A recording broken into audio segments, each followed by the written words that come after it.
These latest headlines from ABC15 are sponsored by Lerner and Rowe Injury Attorneys. One call, that's all. I'm Craig McKee with your top stories from ABC15 Arizona. Developing right now, 11 people are displaced after a fire ripped through an apartment building. You see the video here behind me. This happened earlier this morning. Our Sweet James chopper flying over the scene here as smoke was billowing out from the building. You can see firefighters there on the ground. This all happened Phoenix at 32nd Street and Greenway Road. A Phoenix fire telling our team there. The crews arrived to see the smoke coming from the second floor of the two-story apartment complex. They say everyone who lived inside was able to get out safely, which is great news. But one family telling our Jane Caffrey they are now without a place to stay for the night. You never expect for it to be on your door in the morning where everything you think it's okay and things just happen in an instant. Be sure to stick with us. We're going to hear more from that family and get a full report from our Jane Caffrey ahead in our later shows. To another fire now, this one at a water treatment plant in Phoenix. Our chopper flying over the scene there at 91st Avenue and Southern, where crews say they arrived to find smoke coming out of an underground tunnel. They tell us one person was taken to the hospital for minor burn injuries. The plant was evacuated for just a precaution there, but wastewater services are still operating. We will update you once we learn more details about the cause of the fire and condition of that person. The North Gateway Village is planning a committee meeting tonight ahead of a critical vote on the proposed TSMC expansion project. That's happening tonight at 6 o'clock at the Buff Community Center. The committee will vote on the controversial semiconductor plant expansion that has divided the community since its announcement. We'll be sure to report back what we learn from the meeting.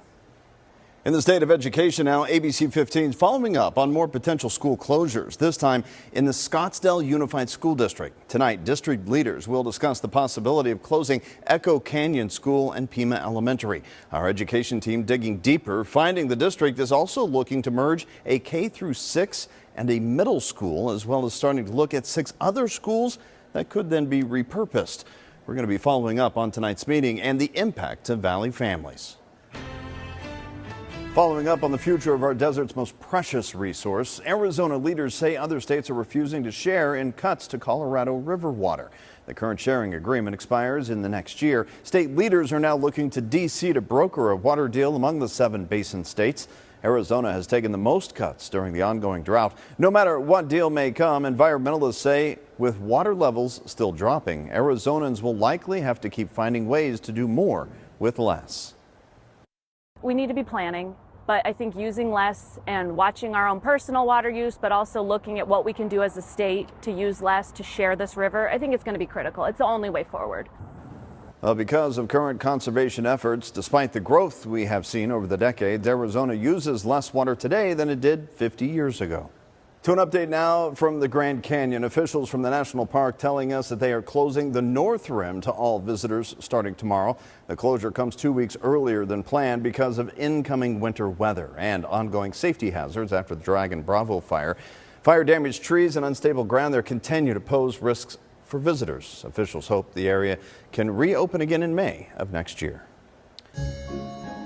You know, holiday lights always help spread joy and cheer. Big shout out to Ryan here in Gilbert for sending us these awesome pictures of the home. Beautiful. It took a little bit of time, I think, for this. By the way, if your home or business is going all out, just like him, with all the decorations this holiday, we want to see them. Take some pictures, shoot some video, whatever. Share it with us, abc15.com/lights, or scan the QR code on your screen, and you might just see what you shot in your own home or business right here on ABC15. Tracking your forecast, I'm Chief Meteorologist Amber Sellens, and we've got one more day in the 80s here before our next storm system moves in. Temperatures are starting out in the 60s tomorrow morning. We'll hit 79 at lunchtime, and the afternoon forecast takes us right back up into the 80s as we've been seeing throughout this entire week. As this ridge of high pressure, it's finally moving on, and the next storm system is moving in with some cooler air and chances for rain. In fact, Saturday and Sunday will be weather action days with the chance for showers and thunderstorms across the valley. Anywhere from a quarter to a half an inch of rain is possible. Up north, it's mostly going to be rain because that snow level is really high with this storm, above 8,000 feet in elevation.